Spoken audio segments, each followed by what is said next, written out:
Invité al amante de mi esposo a nuestra cena de acción de gracias, rodeados de familia y amigos. Lo que sucedió después nadie lo vio venir. Sergio y yo llevábamos casados 6 años, y yo creía que las cosas estaban bien.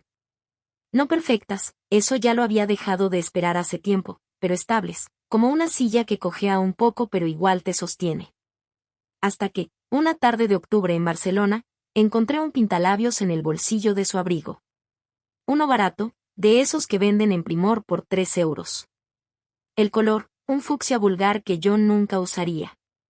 Pensé que era de su hermana o su compañera de piso de antes, aunque eso no tenía sentido. Aún así, no dije nada.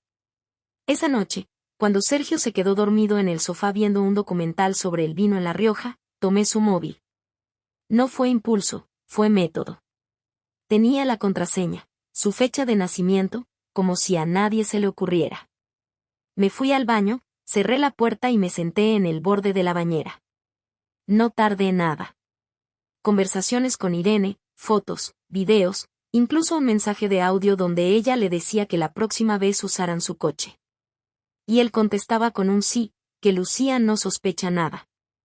Me quedé escuchando mi nombre en voz de otra mujer. Era como si hubieran abierto una ventana en el fondo de mi estómago y por ahí se me escapara el aire. Irene trabajaba con él.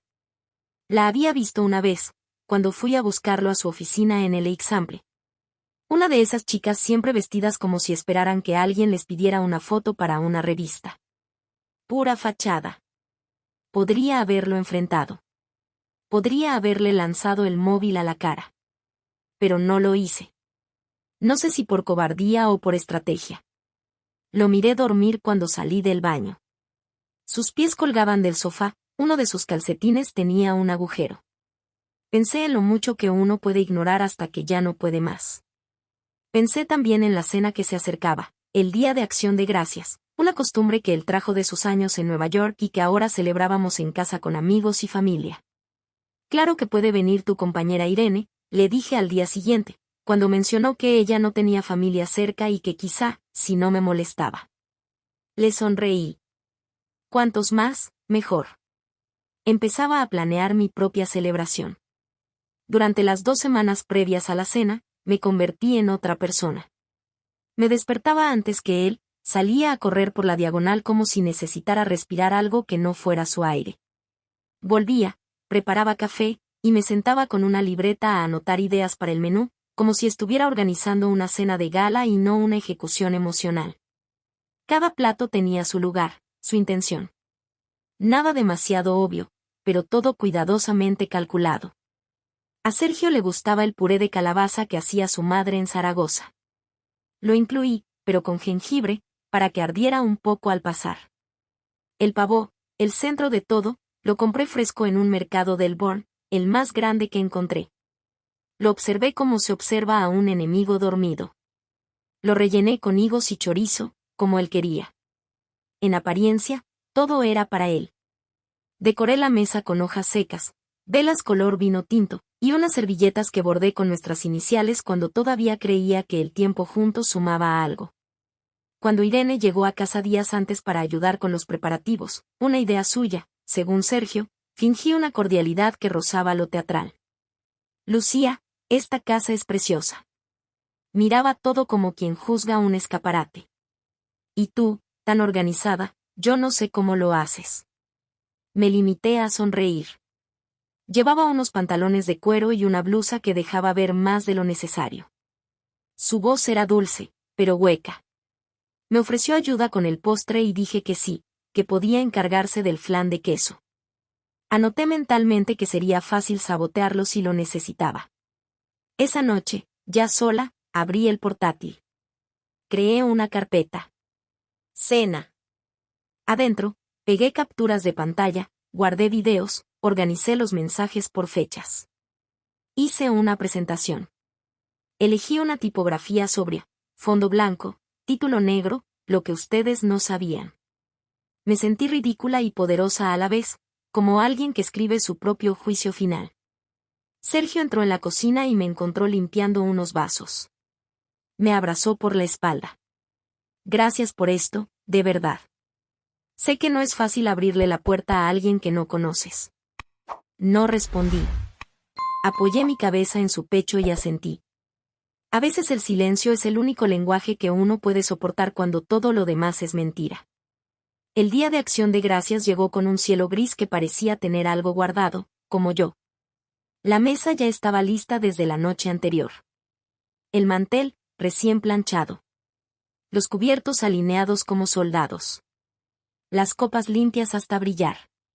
Preparé cada plato con la precisión de una coreografía, sabiendo exactamente cuándo meter el pavo al horno, cuándo batir la nata, cuándo servir el vino. La gente empezó a llegar a las 7. Primero vino Clara, mi prima, con su marido y su hija, que venía vestida de espantapájaros. Luego los padres de Sergio, con una botella de cava y un ramo de flores artificiales. Saludaban como si no sospecharan nada, y probablemente era cierto. Después llegaron 2 compañeros suyos del trabajo, y finalmente ella. Irene. Llevaba un vestido de satén color mostaza y un abrigo de piel sintética. Traía una botella de vino envuelta en celofán con la etiqueta aún pegada.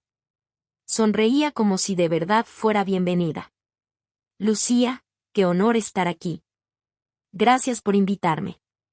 Dijo, con ese tono suave que ya conocía de sus mensajes de voz. Por favor, le respondí, la casa es de los dos. Eres bienvenida. La guié hacia el salón. La senté justo frente a mí, con Sergio al medio. Me fijé en cómo sus dedos casi se tocaban al pasarle el pan. Nadie lo notó. Oh sí, pero nadie dijo nada. Durante la cena hubo conversación, risas, incluso brindis. Hablaron del mundial, de una exposición en el MACBA, de los atascos en la ronda. Yo intervenía a lo justo. Servía más vino, preguntaba si alguien quería repetir. Vi cómo mi madre me miraba desde el otro lado de la mesa. Ella sabía. O al menos sospechaba. Siempre lo hacía. Al postre, el ambiente era cálido, casi cómodo.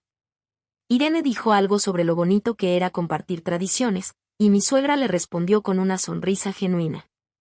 En ese momento sentí una punzada de culpa. Pero no era por ella, ni por Sergio. Era por mí. Por lo lejos que había llegado para sostener esta farsa. Me levanté con la copa en la mano. Solo quería decir unas palabras. No serán muchas. Se hizo un silencio breve. Suficiente. Estoy agradecida por esta mesa, por las personas que están aquí, por lo que hemos vivido. Pero sobre todo, por la claridad. Porque este año, más que nunca, he aprendido a ver lo que hay debajo de las cosas. Debajo de las palabras, de los gestos, de las apariencias. Miré a Irene.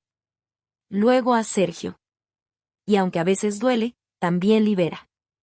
Dejé la copa en la mesa y salí del comedor. Fui por el portátil. La presentación ya estaba abierta. Volví con el portátil en las manos. Nadie se movió. Apreté un botón y la pantalla del televisor se iluminó. Sergio frunció el ceño, confundido. Irene parpadeó 2 veces, como si su cuerpo supiera antes que su mente lo que iba a pasar. La primera diapositiva era una foto, Sergio e Irene saliendo de un hotel en Gracia, su mano en la cintura de ella. Luego, una serie de capturas de WhatsApp. Comentarios. Frases breves, cargadas de algo agrio, no se entera de nada. Es como vivir con una planta. Contigo todo fluye. La sala quedó en silencio, salvo por el sonido de las imágenes al cambiar. Mis manos no temblaban. Sentí el peso de todas esas semanas descargarse lentamente, como si cada clic de la presentación me devolviera algo que me habían quitado. Irene soltó un Lucía, apenas audible, como si el nombre le quemara en la boca. Sergio intentó cerrar el portátil, pero yo lo alejé con un movimiento seco. No, le dije. Ya que estamos todos aquí, terminemos lo que empezamos. Pasé a la última diapositiva, un video corto. No explícito, pero sugerente. Lo suficiente como para que la madre de Sergio llevara la mano a la boca y su padre murmurara «Dios mío». Clara bajó la vista. Mi madre, en cambio, ni pestañeó. Apoyó el codo en la mesa y tomó un sorbo de vino. Estaba viendo una escena que ya había imaginado desde hacía tiempo. Sergio se puso de pie. Ya basta. ¿Qué clase de espectáculo es este? Lo miré con una calma que me sorprendió. El que tú escribiste. Irene se levantó también. Su cara, descompuesta. Parecía una versión derretida de sí misma. Me voy, murmuró. Espera, dije yo, caminando hacia la cocina. Volví con una fuente cubierta de papel de aluminio. La coloqué frente a ella y retiré el papel. En la bandeja, vísceras de pavo, hígados, corazones, todo lo que nadie quiere ver. Crudo. Sangriento. Lo llamé sorpresa de la intrusa. La reacción fue inmediata, un gemido entre arcada y grito. Irene se apartó, tropezó con la silla y salió corriendo del comedor. El vestido le quedó atrapado un momento en la manija de la puerta. Luego desapareció por el pasillo. Sergio la siguió, pero yo me interpuse. Tus cosas están en el trastero. Y tu jefe recibirá algo interesante mañana. No te preocupes, los videos están bien editados. No dijo nada. Bajó los hombros, como si acabaran de restarle altura. Salió sin mirar a nadie. Su madre empezó a llorar. Su padre se disculpó. Y mi madre, con su copa levantada, dijo: ha sido una gran cena, Lucía. Una de las mejores. Después de que la puerta se cerró tras Sergio, hubo un silencio espeso, como el vapor después de hervir la olla. Nadie sabía muy bien qué hacer. Clara empezó a juntar los platos, como por reflejo, y su marido la siguió. Mis suegros se quedaron sentados, atónitos, como si esperaran que alguien les explicara lo que acababan de ver, aunque todo había sido tan claro como la luz del mediodía. Me senté un momento. No tenía hambre ni sed. Tampoco ganas de hablar. Solo me quedé mirando mi copa vacía, con la marca de mi labial en el borde. Un rastro, nada más. Pensé en lo fácil que es dejar marcas sin darse cuenta.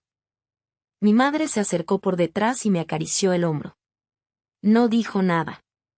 Solo estuvo ahí, firme. Me quedé con eso. No necesitaba aprobación, pero agradecía la presencia. ¿Quieres que me quede a dormir?, me preguntó, finalmente. Negué con la cabeza. Estoy bien. Sabía que no era verdad. Pero también sabía que necesitaba estar sola en esa casa, aunque fuera solo una noche. Caminar por las habitaciones, abrir armarios, tirar cosas sin que nadie me preguntara por qué. Respirar sin testigos. Cuando todos se fueron, lavé los platos uno por uno. No por obsesión, sino por necesidad. Sentía que solo en ese gesto podía ir limpiando algo más que la vajilla. Al terminar, saqué las sábanas del sofá y las llevé a la habitación de invitados. Cerré la puerta del dormitorio que había compartido con Sergio. Por esa noche, no quería ni verlo. Me senté en el suelo del pasillo con una manta sobre los hombros. Afuera, la ciudad seguía como si nada. Gente saliendo de bares, taxis pasando, alguien riéndose en la calle. Me pareció injusto que todo continuara sin pausa mientras yo me sentía suspendida, como si el tiempo se hubiese roto dentro de mí. Pero también supe que eso era el principio. Que después de esa cena, de esa exposición, de esa herida abierta frente a todos, algo se había reacomodado. Como cuando después de una tormenta ves que las ramas caídas dejan entrar más luz. No me sentía mejor. Pero me sentía real. Y eso, por primera vez en mucho tiempo, era suficiente.